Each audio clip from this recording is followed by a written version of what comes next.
Welcome to Top Tier Tales. Today, we're counting down the top 10 horror movies of all time. The scariest, most iconic films ever made. Ready to face your fears? Let's dive in. Number 1. Exorcist, 1973, directed by William Friedkin. When young Regan starts displaying disturbing behavior, her mother seeks help, leading to a climactic exorcism.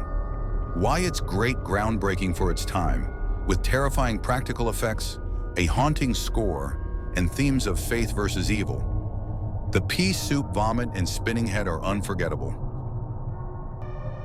Is there someone inside you? Sometimes. Who is it? I don't know. Is it Captain Howdy? You ever heard of exorcism? How do you go about getting an exorcism? I beg your pardon?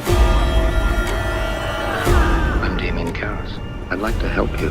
Where's Regan? In here with us. Number 2. Psycho, 1960, directed by Alfred Hitchcock. Marion Crane steals money and stays at the Bates Motel, where she meets Norman Bates and his mother. Why it's great? The shower scene changed horror forever, and the psychological layers of Norman's character were ahead of their time.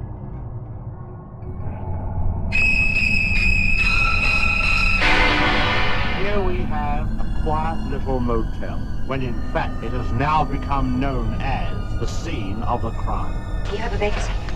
Oh, we have 12 vacancies. Isn't this the first place that looks like it's hiding from the world?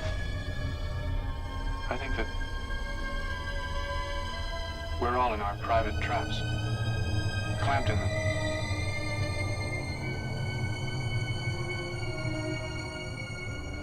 And none of us can ever get out. Number 3. The Shining, 1980, directed by Stanley Kubrick. Jack Torrance takes his family to an isolated hotel for the winter, where he slowly succumbs to madness. Why it's great? Jack Nicholson's performance, the eerie Overlook Hotel, and the iconic line, "Here's Johnny," make it a masterclass in tension.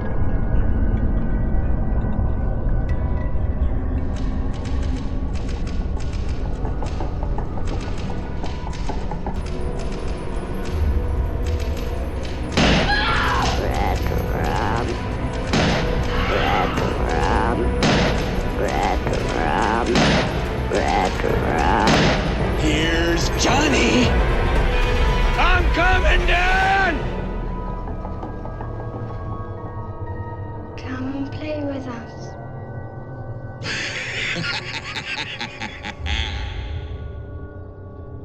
Number 4. Halloween, 1978, directed by John Carpenter. Michael Myers escapes from an asylum and returns to his hometown to stalk teenager Laurie Strode. Why it's great? It's the ultimate slasher with its simple yet terrifying score, and Michael Myers as the embodiment of pure evil. I've waited for him.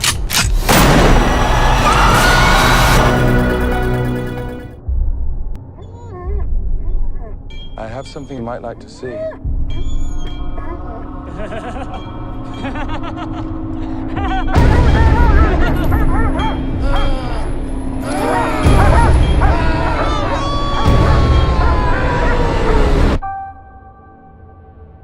Everyone in my family turns into a nutcase this time of year. Yeah, I mean, your grandmother is Laurie Strode. She was almost murdered. Wasn't it her brother who murdered all those babysitters? Number 5. A Nightmare on Elm Street, 1984, directed by Wes Craven. Plot: teenagers are terrorized by Freddy Krueger, a killer who invades their dreams. Why it's great? Freddy's ability to attack in dreams created unique, surreal scares. Robert Englund's portrayal of Freddy became legendary. 3, 4, 5, 6, Please, God. This is God.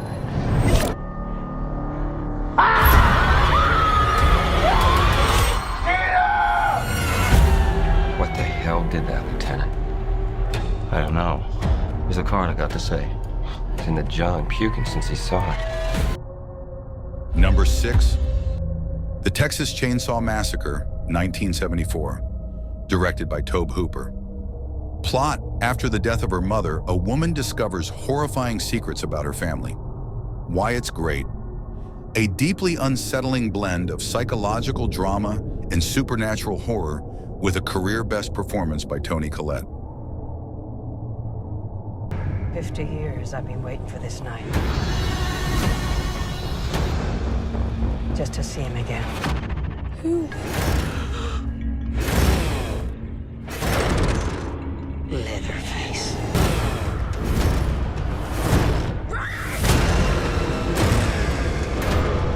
Looks like it's you that he wants. I'm not gonna let him kill you. Fear no evil. Fear no evil.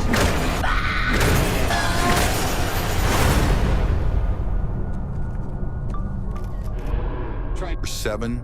Hereditary, 2018, directed by Ari Aster. Plot: why it's great. A deeply unsettling blend of psychological drama and supernatural horror with a career best performance by Toni Collette.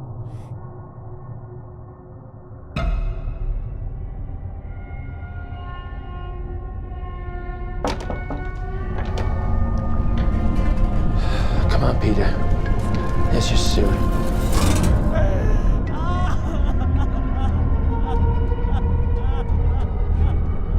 It's heartening to see so many strange new faces here today. I know my mom would be very touched and probably a little suspicious. My mother was a very secretive and private woman. It's Grandma. You know you were her favorite, right? Even when you were a little baby, she wouldn't let me feed you because she needed to feed you. She was a very difficult woman. Number 8, Get Out, 2017, directed by Jordan Peele, is a psychological horror film that blends social commentary with suspense. Plot: a black man visits his white girlfriend's family, uncovering a sinister secret. Why it's great. It's a sharp commentary on racism wrapped in suspenseful horror. Peele's use of subtle dread and the sunken place imagery are unforgettable. Hungry, my man. So how long has this been going on, this thing? We hired Georgina and Walter to help care for my parents. When they died, I couldn't bear to let them go.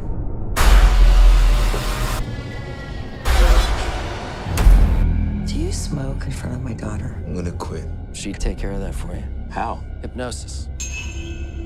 I'm good, actually. You ready for this? I'm back in the beat. So look, I go do my research. Apparently a whole bunch. Number 9, Rosemary's Baby, 1968, directed by Roman Polanski. Plot: a young woman becomes suspicious that her husband and neighbors are part of a cult using her pregnancy for dark purposes. Why it's great. A slow build of paranoia and dread with an ambiguous, chilling ending that's still debated today.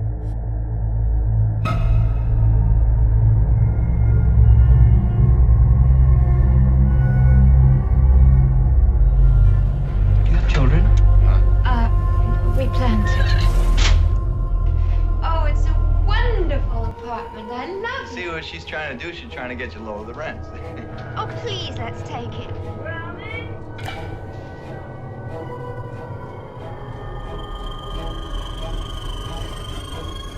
Oh, you pregnant? No, not yet. No, you're not religious, my dear, are you? Number 10, The Blair Witch Project, 1999, directed by Daniel Myrick and Eduardo Sanchez. Plot: 3 filmmakers disappear while investigating a local legend. Their footage is discovered later. Why it's great. A pioneer of the found footage subgenre, it terrified audiences with its minimalist approach, leaving much to the imagination. Do you believe in the stories about the Blair Witch?